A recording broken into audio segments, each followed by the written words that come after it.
When did your something is very wrong here feeling turn out to be true? Story 1.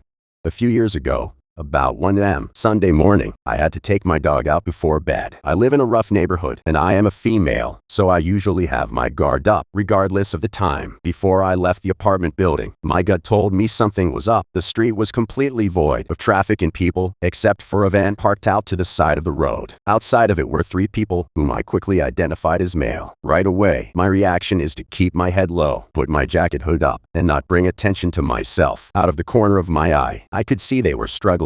On closer inspection, I see 2 of the men are holding up the other man. Between them, I make the assumption that they're headed home after a night of heavy partying, and they're just helping their friend get sick or something. I'm telling myself this to ease my fears. Then they notice me, and they stop everything and freeze. I thought that was odd and no good, so I dragged my dog straight back to the building. I don't know if he even got the chance to beat that night. I go to bed and think nothing more of it until it's time to take the dog out again. In the morning, there was a notice in the elevator asking for witnesses as to exactly what I saw that evening, because a dead body had been found. So this wasn't a friend of theirs. After all, they were ditching a body. Still upsets me to this day, and I will never ignore my intuition again. Story 2.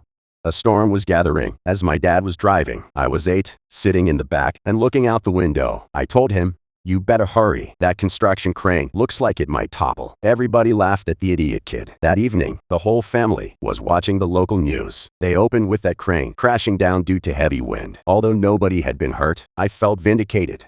Story 3. I heard a strange noise when I woke up. I looked outside my bedroom window to see if anything there and made that noise, and saw my oldest cat sitting on the windowsill outside of the other bedroom. She was staring into the room as if there was something in there that she did not like at all, but could not look away. At that moment, I knew there was something or someone in the other room. Then I heard the noise again. It was like a soft squeaking, like someone shifting his weight from one foot to the other on wooden floor. I don't have wooden floors. I told myself there could not be an intruder in that room. It makes no sense that someone could get in there without waking me up, and I gathered my courage and went to check it. When I got to the doorway, I saw 2 of my other cats in the hallway, staring into the room, very agitated. I peeked around the corner and heard the squeaky noise again. It was one of my neighbor's cats, very afraid and being trapped on my desk by my cats. Story 4. I grew up in a fairly quiet neighborhood, and when I was 12, we got our first dog. It was my job to take him for a walk every evening after dinner. This dog was the goofiest, sweetest golden retriever mix. Not a mean bone in his body. He never met a stranger, and when he would occasionally escape, we usually found him in a neighbor's yard playing with some kids. He was the farthest thing from a guard dog you can imagine. So I'm walking him one night after dinner by myself, and suddenly he stomps dead in his tracks in the very middle of the sidewalk. Out of the trees lining the neighborhood, maybe 10 feet away from me, this guy just comes strolling on out. I was pretty skittish at that age, and I didn't like being alone with strange men like at all, so I was immediately unnerved. The guy walked up to me and asked if my dog was friendly. I responded out of sheer anxious panic and said that, yeah, he was. The guy reached out to pet him, though my dog snarled and snapped at his hand, which I had never seen him do before. I apologized, made some excuse I don't remember, and hurried away into the pretense of getting my vicious dog away from him. Turns out this dude was a predator who assaulted 3 other neighborhood kids in those trees, and my dog was probably the only reason I wasn't the 4th. Story 5. When I was in university, I was walking home from the bars in the Bewood Market in Ottawa with my roommate at the time. It was about 2:30 a.m., and we were looking forward to getting home and ordering some pizza when we came across 2 guys and a very drunk girl. Initially, we didn't think anything about it because it was a pretty common sight on a Friday night. But as we walked behind them for a few minutes, we noticed how out of it she was. One of the guys was essentially carrying her, and her clutch was loosely dangling from her limp wrist. Our street came up, but instead of turning down it, we decided to see what was going on. The guys explained that she was one of their girlfriends and had had too much to drink, so they were taking her home. We asked them a few more questions: what bar they were at, where she lived, if she was an Ottawa U student, etc. They gave pretty convincing answers, but all the same seemed really uncomfortable and wanted us to go away. During the conversation, the guy holding his girlfriend shifted her position to get a better grip, which caused her arm to dangle down and drop her clutch. Before they could move, my roommate grabbed the clutch and took out her ID. My roommate then asked if they knew her first and last name along with her birthday. This is where things changed. The other guy got really aggressive and confrontational, while the other was silent. They didn't know her name or birthday. I then pulled out my phone and called the police. The guy dropped her and they took off running. We waited with her for about 10 minutes until the police and EMS got there. We gave a statement, but did not have much to go on other than their descriptions. Police told us they suspected she'd been dosed and that she was lucky we happened to be walking behind her. Pretty scary stuff. All the praise in the world to these two guys. Seriously. You guys are heroes. To many people would have just taken it at face value and walked away. But you sensed something was wrong and followed through and as a result, protected this girl from a horrible experience. Story 6.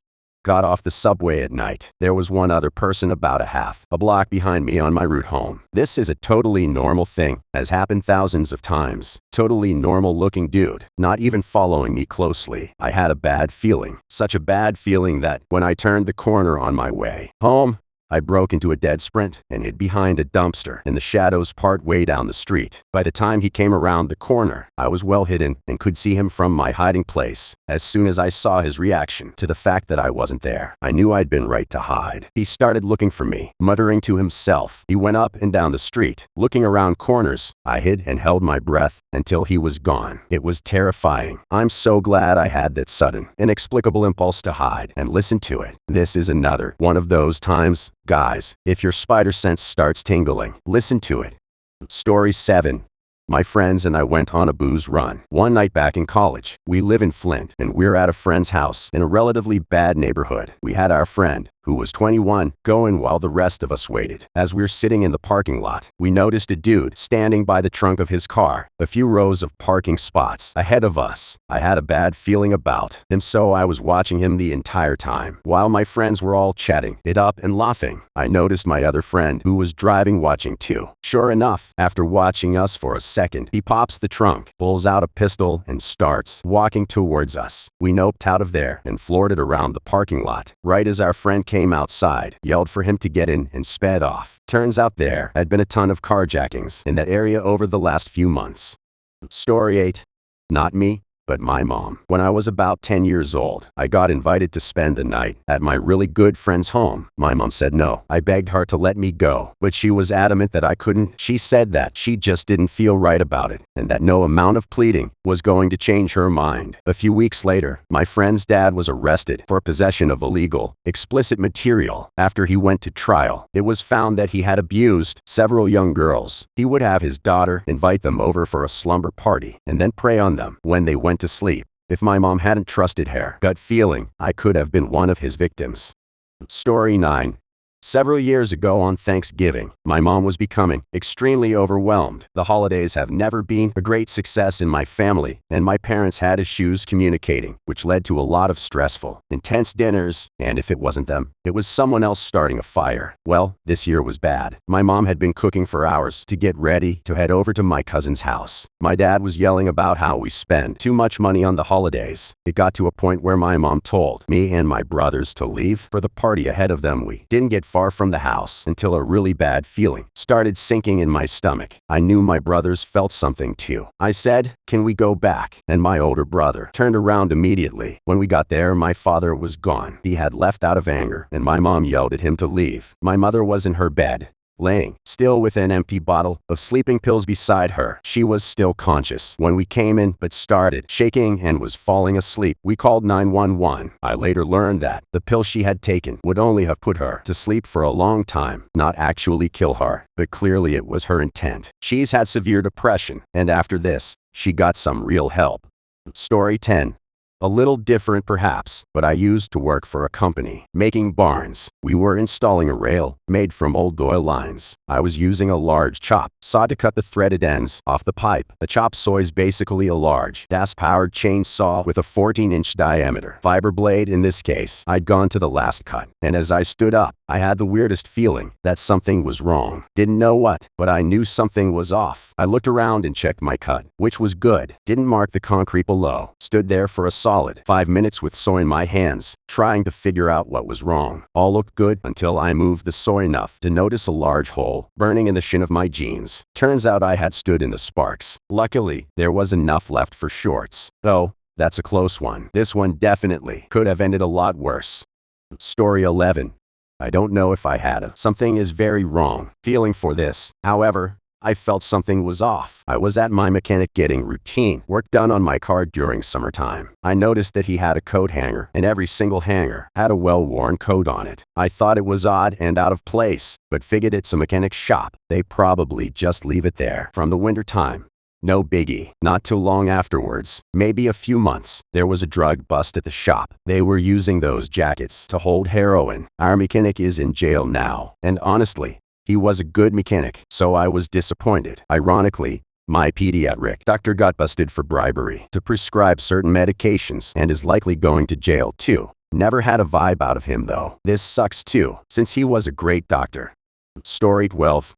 When I was younger, we would go visit my aunt a lot. Her brother-in-law was often there and sometimes watched her kids for her. Well, me and my sister just really didn't like him. We told our mom he made us uncomfortable and that we didn't want to be around him, even though he never did or said anything bad to us. Sometime later, it was discovered that not only was he abusing his teenage daughter, but he and his girlfriend were also abusing my infant cousin and taking photos of it. He's in jail now for a very, very long time. Story 13. When I was in high school, I had gone to a party with some friends. From the moment we got there, something felt off. I bugged my friends to leave and tried to explain that something just felt off. Well, I was able to bug them for all of us to leave by bribing them with some steak and shake. We found out the next day that a bunch of police came about 15 minutes after we left and arrested most of the kids, as well as a group of guys who were caught abusing a girl while she was passed out drunk. So glad we got the F out of there. Story 14. I was walking with my daughter last week and we heard a siren as we approach a crowded intersection. Instead of stepping close to the edge of the street and waiting for the walk light like usual, my daughter stopped well back on the edge of the grass and touched my arm, so I would do the same. A full 30 seconds later, a police car came screeching through the traffic and drove onto the sidewalk to get around. Cars stopped at the light. If we had been in the customary pedestrian waiting spot, I don't know if he would have seen us, and I'm sure he wouldn't have been able to stop. I asked my daughter why she'd stopped so far back, and she said, "I don't know, I just knew we should." Smart kid. Story 15.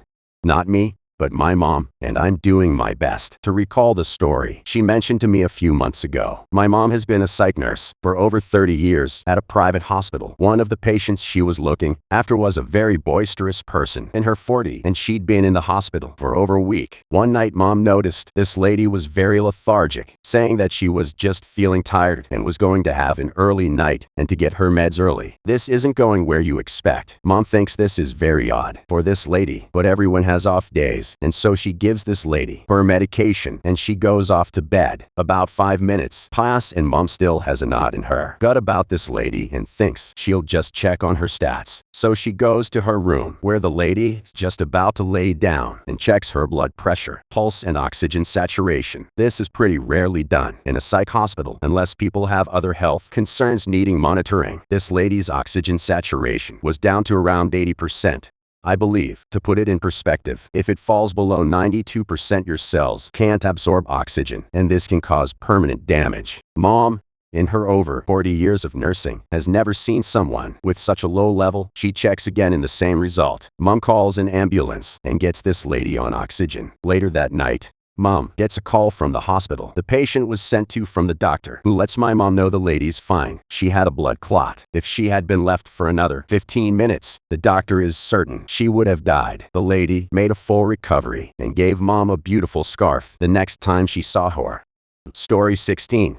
I have two. First, when I was 5, my late grandma was staying with us. One night, I woke up to some noise and found my parents and grandma. She told me to be quiet, and I realized that there was someone trying to pick the lock on our flat's door. While this is happening, my father was loading his shotgun and telling my mother and us to keep away from the door. He opened the door suddenly and tried to hit the guy with the stock of the shotgun. He started to run, and my father after him, but he got away. Later that night, I learned that my grandma couldn't fall asleep, feeling there was something wrong, and then heard what was going on at the door and woke my parents. And when I was in high school, she had a stroke and lost the ability to speak because she was illiterate. It was hard for us to understand what she was trying to say. One day I went to school after preparing her breakfast as usual. When I arrived, there was this urge telling me to go back home. I tried to pass it as boredom, but it got to a point where I felt very agitated and told my friends, "I'm going back home," and left. When I was walking back home, I found my grandma wandering around without anyone. I asked her what she's doing. She pointed out like she's out for a walk, but I knew back then she couldn't find her way back without anyone because of her stroke. So I walked with her for a while, and we returned back to the house to very worried parents. This was before cell phones. I've never believed in the supernatural. I'm not a religious person, but I experienced this. I don't know what to call it. Story 17. My oldest daughter stopped by my work one day and introduced me to her new boyfriend. He seemed a little off to me, but I decided it was just guy dating my daughter and let it go. Later, he met my wife and she told me later that he seemed off to her too. She has pretty good instincts about people, so we decided to investigate him a bit, typing his whole name into Google. The first result was a mugshot from a couple of years ago. The third was an active warrant. More searching resulted in finding 3 warrants from different counties, an extensive record check: deception, theft, driving while suspended, driving after a lifetime suspension, and driving while a habitual traffic offender, and a brand new marriage license for him and my daughter. They were going to get married later that week. We, of course, told her about him, but she insisted that he had already told her about all that and had taken care of it. We emailed links to her roommate, who showed her, but she didn't have any luck talking her out of the relationship. They were in love, and everything would work out okay in the end. We sent in an anonymous tip, and he was arrested the next day at her apartment. My daughter then found out he'd been lying to her about pretty much everything. He had entangled her in a business he was trying to start that mostly involved her financing things for him. Since his credit was trash due to records for bounce checks and theft, she's still working to untangle herself from that. He's still in jail, and according to her lawyer will be for at least 2 years, depending on what happens in 2 other counties. Thank God the parents followed through on their instinct on this one. Apparently there was already some damage done, but it would have been so much worse if they didn't do anything. Story 18. I had a teacher in middle school who came off as creepy. He would try and get close to us guys and try and act like old friends. He seemed afraid of girls for some reason. I didn't like him. He gave me a very bad feeling. After about a year at our school, he wasn't there suddenly. We had a police officer come in and sit us down and interview everyone individually. It turns out he was caught having an inappropriate themed party with some of his former male students from his previous school. He was sent to prison. Story 19.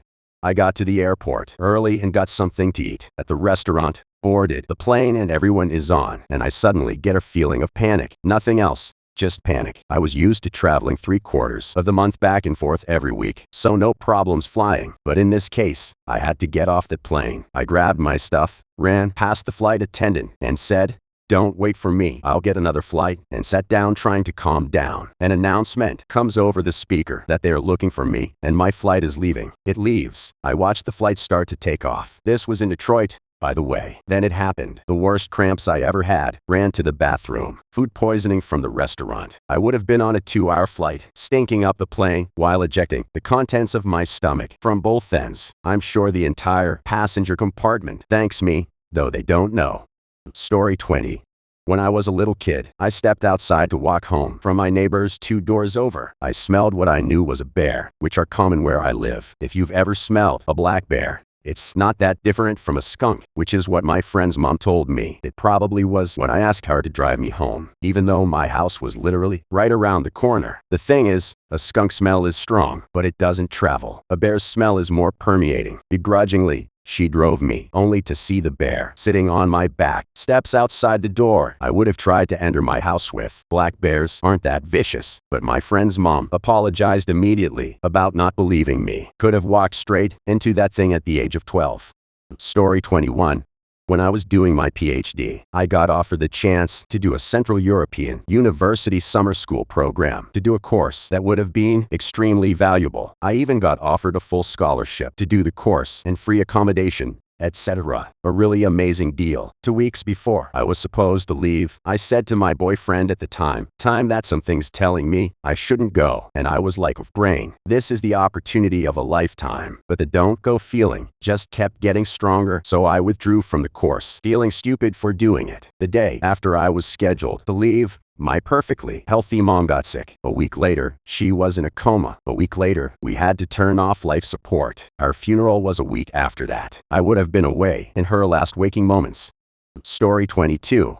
I knew some people who were really into off-roading and modified Jeeps. Once they were invited by a group of people I did not know to go up a mountain in Colorado. They chose not to go, and everyone in the 4 Jeeps that went got caught in an avalanche and died. Story 23. At a research institute, I walked into a mouse procedure surgery room for a quick moment to grab something and leave. After walking out, I felt, well, to be honest, like I was a little high. There were 3 other people in the room, including 2 undergraduates. So I got worried and went back inside to check things out. When I got back inside, I asked if they were feeling okay. One of the undergrads turned to me and said she was fine but was flushed and looked a little out of it. So I went around all the isoflurane chambers and odorless volatile liquid that kills mammals at low doses and kills them at higher, looking for leaks. Sure enough, the gasket at the bottom of one of the chambers had failed, and it was leaking out and immediately boiling into gas and filling the room. I told them that their isoflurane was leaking, and the postdoc told me they were fine and that he uses that machine all the time. He also pointed out that the isoflurane was in an air curtain biosafety cabinet, and so even with the leak, they were protected. I called him an idiot because a biosafety cabinet recirculates air and doesn't evacuate it like a fume hood, which is what he should have been using. So I ignored him,